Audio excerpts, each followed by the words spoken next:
Hello बच्चों, चलिए प्रश्न को देखते हैं।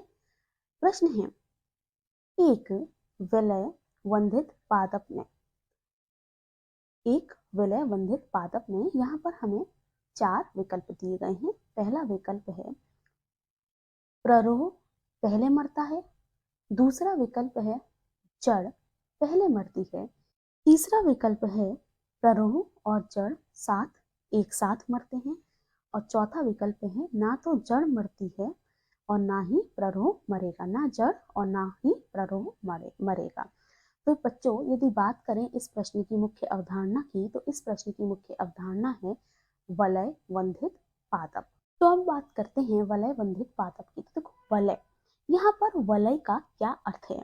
वलय का अर्थ होता है वह पौधे का या पेड़ का वह भाग जो जमीन के ऊपर हो, जो जमीन के ऊपर हो, अर्थात जो मिट्टी या मृदा के अंदर ना हो, अर्थात जो मृदा के अंदर ना हो, तो उस भाग को हम कहते हैं वलय। तो अब बात करें कि ये जो वलय है या जो मिट्टी जो है उसके ऊपर कौन कौन से भाग होते हैं। उसके ऊपर जो भाग होते हैं या पौधे के जो अंग होते हैं वह होते हैं पत्ती, तना, ठीक है, पत्ती, तना, फूल, ये सब होते हैं। इनको क्या कहते हैं? इनको कहते हैं प्ररोह, साथ में इनको कहते हैं प्ररोह।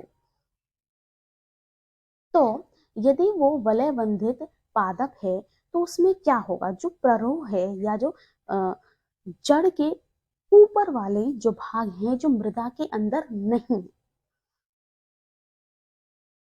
जो मृदा के अंदर नहीं है, यहाँ पर हमें लिखना है नहीं हो, ठीक है। तो जो मृदा के अंदर नहीं है, ऐसे भागों में क्या होता है? वलय बंधित पादपों में, ऐसे पादपों में जो प्ररोह होते हैं या जो हम कहें कि जो वह भाग जो मृदा के अंदर नहीं है, उनमें जो वृद्धि होती है वह अधिक होने लगती है। जो वृद्धि होती है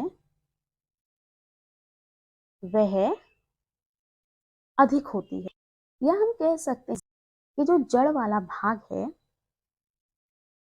कि जो जड़ वाला भाग है उसमें से अगर तुलना की जाए तो उसकी तुलना में वृद्धि अधिक होती है, और यहाँ पर जो वृद्धि की जो दर होती है वह कम हो जाती है। क्या अर्थ? प्ररोह की तुलना में जड़ में वृद्धि की जो दर होती है वो बहुत कम होती है, जिसके कारणवश, इस कारणवश क्या होता है कि जो जड़ के जो भाग होते हैं या जड़ की जो कोशिकाएं होती हैं वह सिकुड़ने लगती हैं। तो यहाँ पर क्या होता है कि प्ररोह की तुलना में जो जड़ की कोशिकाएं होती हैं वो जल्दी सिकुड़ती हैं, और यदि जल्दी सिकुड़ती हैं तो उनकी जो मृत्यु है, उनकी जो मृत्यु है, उन कोशिकाओं की जो मृत्यु है वह भी पहले होगी किसकी तुलना में?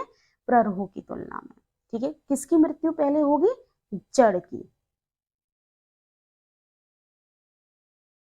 जड़ की मृत्यु पहले होगी, और जबकि प्ररोह की मृत्यु बाद में जाके होगी, क्योंकि वहां पर वृद्धि अधिक है और यहाँ पर वृद्धि कम है। यहाँ पर वृद्धि कम है और जिसके कारण जो जड़ है उसकी कोशिकाएं सिकुड़ जाती हैं, और जब कोशिकाएं सिकुड़ जाती हैं उसकी वजह से मृत्यु भी जल्दी हो जाती है। तो यदि हम इन 4 विकल्पों की बात करें कि इनमें से सही विकल्प कौन सा है, तो यहाँ पे जो पहला विकल्प है प्ररोह पहले मरेगा, तो ऐसा तो नहीं है। प्ररोह तो बाद में ही मरेगा, मतलब जड़ के बाद, तो इसलिए ये वाला जो विकल्प है यह सही विकल्प नहीं है। जड़ पहले मरती है, तो ये जो है ये अभी हमने अभी यहाँ पर इसकी बात की, तो ये वाला विकल्प सही होगा। अब बात करते हैं तीसरे विकल्प की, प्ररोह और जड़ एक साथ मरते हैं, तो ऐसा नहीं है, पहले जड़ मरता है बाद में प्ररोह मरता है। चौथा है ना तो जड़ और ना ही प्ररोह मरेगा, तो ऐसा भी नहीं है, पहले जड़ मरता है, ठीक है, प्ररोह जो है वह बाद में मरेगा। ठीक है, तो यहाँ पर हमारा सही उत्तर है एक वलय बंधित पादप में जड़ पहले मरती है। तो बच्चों, मैं आशा करती हूँ इस प्रश्न का सही उत्तर आपकी समझ में आया हो। आपका बहुत बहुत धन्यवाद।